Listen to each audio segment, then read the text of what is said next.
Tata Motors का share का भाव जो कि कल तक 660 रुपए का चल रहा था, अभी रातों रात ऐसा क्या हो गया कि एक दिन में यहां पर लगभग 40% का क्रैश आ गया।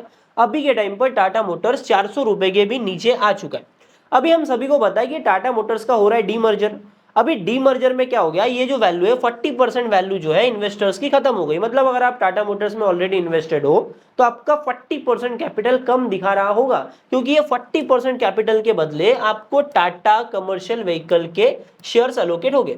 अभी सवाल ये बनता है कि टाटा कमर्शियल व्हीकल्स के शेयर हमको कब तक मिल सकते हैं। एक्चुअल में कौन सी ऐसी कंपनी है, टाटा पैसेंजर व्हीकल या कमर्शियल व्हीकल, किसमें हमें फायदा हो सकता है। इस एक्चुअल में स्प्लिट का जो रेशियो है, मतलब शेयर्स का तो रेशियो मैंने आपको बता दिया, मार्केट कैप का क्या रेशियो है, ये सारी चीजें अपन इस वीडियो में समझने वाले हैं। मतलब कुल मिला के इस डी मर्जर से रिलेटेड जितने भी डाउट्स आपके मन में है ना, आपको ए टू जेड जानकारी मैं इस वीडियो में देने वाला हूँ। मतलब कुल मिला के बात इतनी सी है कि वीडियो को स्टार्टिंग से एंड तक पूरा देख लिया तो इस डी मर्जर के रिलेटेड आपको यूट्यूब पर कोई भी वीडियो देखना नहीं पड़ेगा। बाकी वीडियो को लाइक नहीं किया तो लाइक कर लो, सीधा अपन वीडियो में चलते। सबसे पहले इस डी मर्जर का अपन बेसिक आइडिया ले लेते हैं, जिससे कि हमें यह समझ में आ जाएगा कि इन्वेस्टर्स को इस डी मर्जर का इतना ज्यादा इंतजार क्यों था।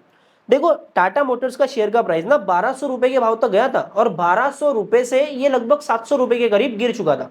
मतलब एक बड़ा कैपिटल इन्वेस्टर्स का वाइप आउट हो चुका है और इन्वेस्टर्स को टाटा मोटर्स के ऊपर भरोसा भी काफी ज्यादा था। हमें अच्छे से पता है कि टाटा मोटर के शेयर के प्राइस में जो गिरावट देखने को मिली है, इसके पीछे जिम्मेदार कौन है। देखो, टाटा मोटर्स के ना दो बिजनेस सेगमेंट है जो कि टाटा मोटर के शेयर के अंडर आते थे कल तक। ठीक है, पहला हो गया इनका टाटा कमर्शियल व्हीकल का बिजनेस, दूसरा हो गया इनका टाटा पैसेंजर व्हीकल्स का बिजनेस। कमर्शियल व्हीकल में क्या आता है, कमर्शियल व्हीकल में आ गया आपका डिफेंस व्हीकल्स आ गए, ट्रक्स आ गए, साथ में छोटा हाथी बड़ा हाथी ये सब कमर्शियल गाड़ी आ गई। वहीं पर पैसेंजर व्हीकल में नेक्सॉन हो गया, टाटा पंच हो गया, साथ में जैगुआर लैंड रोवर का सेगमेंट आता है जो कि एक फ्लैगशिप इनका बिजनेस है, जो कि ओवरऑल बिजनेस का 70% रेवेन्यू ड्राइव करता है। अभी देखो, एक्चुअल में अपन अगर बात करेंगे कमर्शियल व्हीकल बिजनेस की, तो ओवरऑल बिजनेस का कमर्शियल व्हीकल बिजनेस लगभग 25% ही कंट्रीब्यूशन लाता है। ठीक है, मतलब कमर्शियल व्हीकल का बिजनेस जो है वो ना के बराबर है, 20 से 25% का ही कंट्रीब्यूशन आता है। मैं जो 25% बोल रहा हूँ ये मैक्स होता है। ठीक है, तो कभी कभी ये क्वार्टरली कभी कभी हमको यहाँ पर डिफरेंस भी देखने को मिलता है। बाकी कुल मिला के बोलने का मतलब ये है, जो 70% रेवेन्यू डिराइव कर रहा था JLR जैगुआर लैंड रोवर, इनके वॉल्यूम में हमको लगातार गिरावट देखने को मिल रही है। ग्लोबली जैगुआर लैंड रोवर की सेल्स में गिरावट देखने को मिली थी। अभी एक्चुअल में बिजनेस खराब हो रहा है जैगुआर लैंड रोवर का, पर उसके चक्कर में कमर्शियल व्हीकल का बिजनेस जो है इसके ऊपर भी इंपैक्ट पड़ता हुआ दिखाई दे रहा है, क्योंकि कमर्शियल व्हीकल का जो बिजनेस है ना, ये जैगुआर लैंड रोवर के बिजनेस के कंपैरिजन में बेटर परफॉर्म कर रहा है।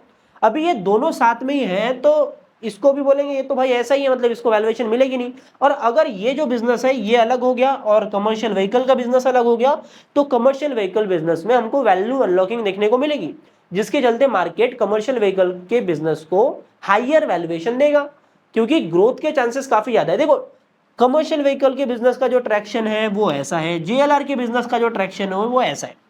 तो मार्केट होता है फॉरवर्ड लुकिंग, मार्केट करता है फ्यूचर को डिस्काउंट।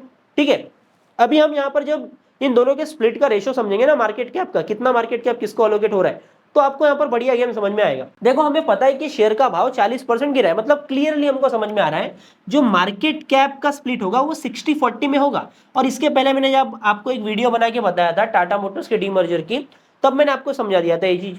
तो यहाँ पर कुल मिला के ये समझो कि टाटा मोटर्स की जो मार्केट कैपिटलाइजेशन है, अभी देखो कल तक टाटा मोटर्स की मार्केट कैप कितनी थी, अपन वो समझ लेते हैं। टोटल कितने भाव के ऊपर, अपना 660 रुपए के भाव पर मार्केट कैप की अपन बात करेंगे, क्योंकि 660 रुपए के भाव से कल की क्लोजिंग प्राइस की बात करता हूं और आज की ओपनिंग प्राइस की बात करें तो ये 399 रुपए के ऊपर आज ओपन हुआ था। थोड़ा और गिरावट देखने को मिली है आज के दिन, क्योंकि ये 40% के ऊपर जाता हुआ दिखा। तो कुल मिला के बोलने का मतलब ये है कि यहाँ पर हमको माइनस जो होता हुआ दिखा है ना, यहाँ पर माइनस कितना हुआ है अपन वो समझ लेते हैं। तो -260 रुपीज यहाँ पर माइनस हुआ है। तो ये जो है ये पैसेंजर व्हीकल का हो गया, सॉरी ये टोटल था, ये टाटा मोटर्स का हो गया, ये हो गया आपका पैसेंजर व्हीकल्स का, और ये हो गया आपका कमर्शियल व्हीकल्स का। ठीक है, तो ये जो ओवरऑल मार्केट कैप हमको देखने को मिल रही थी, ये देखने को मिल रही थी टोटल 2.46 लाख करोड़ की। मतलब टाटा मोटर्स का जो ओवरऑल मार्केट कैप था वो लगभग 2.5 लाख करोड़ के करीब था। अभी 60-40 का स्प्लिट हो गया, तो यहाँ पर जो मार्केट कैपिटलाइजेशन बचा है अपना किसका, जो लगभग 400 रुपए का अपना शेयर है टाटा मोटर्स के नाम से जो हमको दिखाई दे रहा है, जो कि एक्चुअल में जैगुआर लैंड रोवर का सेगमेंट वहां पर आता है, पैसेंजर व्हीकल का ये जो शेयर है, इसकी मार्केट कैप बच जाती है 1,46,000 करोड़ की। ठीक है। अब जो बची किसकी मार्केट कैप, अभी मार्केट कैप बच जाती है आपकी कमर्शियल व्हीकल बिजनेस की, तो यहाँ पर 1 लाख करोड़ के करीब इसकी मार्केट कैपिटलाइजेशन बताई जा रही है।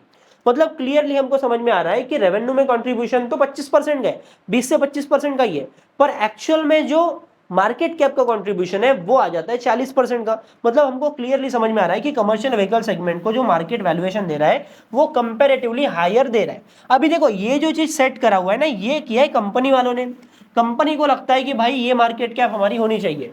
अभी जब मार्केट में दोनों ही शेयर आएंगे तब ठोक बजाकर मार्केट उनको वैल्यूएशन देगा। ठीक है, अभी जरूरी नहीं कि हम दोनों ही शेयर को देखें, यहां पर हमको समझ में आ गया। देखो अभी कैसा हो गया, कमर्शियल व्हीकल का जो बिजनेस है वो 40% का जो मार्केट कैप है जो कंपनी ने निकाला वो अलग हो गया।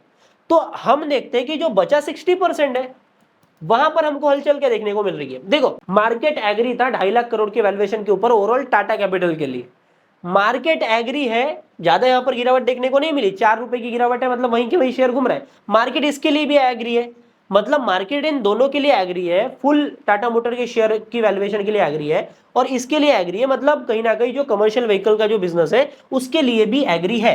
तो कुल मिला के यहाँ पर मुद्दा ये निकल के आता है कि जो हम सोच रहे थे कि हमको एक बड़ी तेजी देखने को मिल सकती है इमीडिएट लेवल पर, वो कहीं ना कहीं हम नहीं निकाल सकते। मतलब कमर्शियल व्हीकल का जो शेयर है वो लगभग हमको 260 रुपए के करीब यहाँ पर आता हुआ दिखेगा। बाकी एसबीआई सिक्योरिटीज का जो बोलना है वहां पर उन्होंने बोला है कि कमर्शियल व्हीकल का जो लिस्टिंग की बात करें तो ये लिस्टिंग पर कहीं ना कहीं 285 रुपीज के प्राइस तक जाता हुआ दिखाई दे सकता है। अभी देखो कमर्शियल व्हीकल्स में हमको वैल्यू अनलॉकिंग देखने को मिलेंगी, तो कमर्शियल व्हीकल में हमको तेजी देखने को मिल सकती है, क्योंकि पैसेंजर व्हीकल का तो ऐसे ही नाम खराब है, यहाँ पर कुछ होना ही नहीं है, जो भी गेम होना है वो इधर ही होना है। तो एसबीआई सिक्योरिटीज कहीं ना कहीं यहाँ पर थोड़ा ऑप्टिमिस्टिक प्रोजेक्शन दिखा रही है, जो कि काफी ज्यादा बढ़िया देखने को मिल रहा है। अभी सवाल ये आ जाता है कि किन इन्वेस्टर्स को कमर्शियल व्हीकल के शेयर मिलेंगे और किन को नहीं मिलेंगे। इसका कोई रिकॉर्ड डेट से कोई मतलब मत रखो, सिंपल सी बात है, 14 अक्टूबर की रिकॉर्ड डेट है।